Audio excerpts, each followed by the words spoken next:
Hi guys! Ayan, may pinadala sa akin ngayon na na flowers. Kasi anniversary namin. Ito yung happy anniversary, Daddy! Ayan, thank you sa flowers. Ito yung may pa-surprise siyang flowers sa akin. Ayan, 25 roses na flowers. Ayan.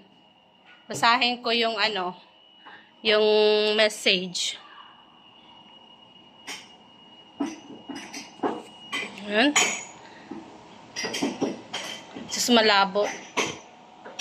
Nakalagay, Happy 8th anniversary to my better in every way half. Ano yung sabihin? To my better in every way half. From Daddy. Ayan, I love you. Happy anniversary. Ayan yung flowers. Ang dami. Dapat 8 roses lang. Ito, 25 red roses. Hindi ko ina-expect to, guys. Pinadala niya sa Grab.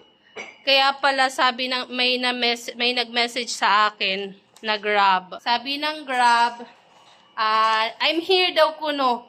Sabi ko, wala pa naman ako ino-order na sa Grab. Bakit nagsabi I'm here? Pero parang nalito ako kasi nag-order ako ng sabaw para kay Nathan. Pero kaka-order ko lang mga 2 to 3 minutes ago pa lang. Tapos sabi na agad, I'm here. Nagulat ako. Tapos biglang tawag. Pero yung restaurant, hindi naman ganun kabilis mag-prepare. Tapos nandyan na agad. So, ayun. Tinanong ko, sino to? Sa Grab daw.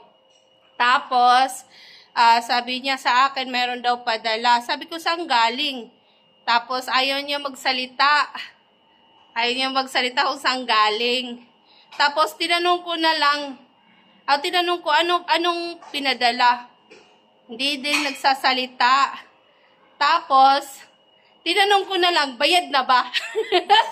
Sabi niya, oo daw, bayad na. Kaya go. Sabi niya, okay, bayad na. Sige, go. Kunin na lang. Kasi bayad na eh. Ayun. So, ito pala, may pa-surprise sa akin si Daddy Castro. Ayan, no? Flowers.